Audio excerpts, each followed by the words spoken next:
जाती हूँ मैं, कहिए निखर पानी चुनी आ पिए, जाएंगी। गर्मी है, अटैक हो सकता है। हाँ क्या हो सकता इनसे है? कहिए पानी पिए, गर्मी है, अटैक हो सकता है। किसको पानी पीने इतना बोझ ना ले दिमाग पे। किसको? नहीं, मैं बहुत स्ट्रांग हूँ, मैं बहुत स्ट्रांग हूँ। पूछिए, सवाल पूछिए रीमा जी। नहीं, मैं वही बोल रही हूँ कि आप तो धर्मगुरु है ना, आप तो हिजाब के मामले पे बोलते हैं, आप जहांगीरपुरी के मामले पे बोलते हैं, और जब लाउड स्पीकर का मामला आया तो कहा आपने कि हमने ठेका ले रखा है। यार आपके प्रोग्राम में, आपके टीवी चैनल पे मैंने इतनी बड़ी बात बोल दी, आपको संतुष्टि नहीं है उससे? अरे मुझे तो खुशी हुई ना, तभी तो मैं चाहती हूँ, आप मुझसे मैं तो चाहती हूँ कि असर हो और हम डिबेट के बाद चले और आप देखें कि आप सिर्फ डिबेट में बातें कहते हैं या उस पर एक्शन भी होगा। मैं कह रहा हूँ ये आस्था की चीजें हैं, अपने घर में बैठ के करो या मंदिर में बैठ के करो। हाँ, मैंने क्या नमाज गलत हम पढ़ेंगे कह दिया रोड इसमें? पे, आस्था को सियासत में मत घसीटो, नमाज हम पढ़ेंगे, राजनीति का अड्डा मत बनाओ। नमाज हम पढ़ेंगे सड़क पे, है ना? हिंदू को हिंदू रहने दो, मुसलमान को मुसलमान रहने दो। आप सुन रहे हैं मैं क्या बोल रही हूँ? हनुमान चालीसा हम बैठ के घर में पढ़े और नमाज पढ़ेंगे आप रोड पे। नहीं, मैंने इस पर भी कहा है कि जो आदमी इलीगल नमाज रोड पर पढ़ता है वो गलत करता है। ये निखत अब्बास मुझे समझाइए, ये इलीगल लीगल क्या होता है नमाज में? कहा है सड़क का मतलब सड़क होता है। अगर आपकी जानकारी में हो, नहीं तो दोबारा सुन लीजिए रिपीट करके मेरी बात।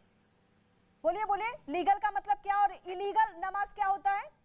अब मैं आपको यहाँ एग्जाम देने तो आया नहीं हूँ। नहीं, इलीगल हमें समझना है ना, हमें डिबेट करना होता है। आप जैसे इलीगल का मतलब भी तो आप नहीं जानती, पढ़ी लिखी नहीं है आप। अरे मैं नहीं पढ़ी लिखी हूँ, मैं नमाज थोड़े पीएचडी की हूँ नमाज में। लोगों से मैं बात ही नहीं करता। अरे मेरा सब्जेक्ट मुस्लिम नहीं था, मेरा सब्जेक्ट नमाज नहीं था। अरे तो सीधा सवाल कीजिए ना, सवाल उल्टा पुल्टा क्यों कर रही हैं? बताइए ना, आपने कहा ना मुझे इलीगल नमाज। नहीं, आप उल्टा पुल्टा सवाल मत कीजिए, जो जायज सवाल है वो कीजिए। इलीगल नमाज आपने कहा, मैंने तो वर्ड ही आपसे सुना है, आप क्यों नहीं बता रहे मुझे? 1200 पे क्यों चला गया? पेट्रोल 150 पे क्यों चला गया? अरे पेट्रोल वाले भाई साहब, जिस दिन पेट्रोल पे बात करेंगे आ जाना, उस दिन बुला लूंगी मैं। आपके अंदर है हिम्मत सवाल पूछने की सरकार? अरे आपके अंदर हिम्मत है लाउड स्पीकर करने की? बारूद प्रोग्राम चलाती हैं, आपके अंदर हिम्मत है सरकार से सवाल पूछने की? आपकी हिम्मत कितनी है? आप तो नहीं हिम्मत है आपके अंदर, कायर लोग हैं आप तो मुस्लिमों से डर जा रहे हैं। आप लोग पत्रकार नहीं है, माफ कीजिएगा। आपके मुंह से तो गलती से निकल गया कि अरे इस्लाम में ये नहीं है, लेकिन जब हमने कहा कि एक्शन करके दिखाइए करनी है, तो अरे नहीं, अमित मालवीय जो बोलते हैं उस पर प्रोग्राम चलते हैं आप लोगों के। आप लोगों की हरकतें ऐसी हैं। अमित मालवीय के चेले हैं आप लोग, जो अमित मालवीय बोलते हैं उस पर फिर आप प्रोग्राम डिसाइड करते हैं, चाहे वो झूठ हो या सच हो। राजीव पांडे, इस वक्त मैं आपके पास आऊंगी। ये मौलाना साहब कितने सेलेक्टिव हैं, आपने सुना ना? बड़ी कह रहे हैं, बड़ी जिम्मेदारी के साथ आपके टीवी चैनल पे कहते हैं कि इस्लाम में लाउड स्पीकर अलाउ नहीं है, लेकिन जब मैंने कहा कि लाउड स्पीकर उतारते हैं तो फिर ये अपने बात से पीछे हट गए। राजीव पांडे, देखिए एक बात है कि कम से कम अब समय 8 साल में इतना बदल गया कि ये जो मौलाना जो पहले पेट्रोल फेंकते रहते थे मुंह से, आज उन्होंने आपके चैनल पे एक बात तो मानी। 8 साल पहले भी मैंने इनका लैंग्वेज देखा है कि भाई मस्जिद पर लाउड स्पीकर गलत है।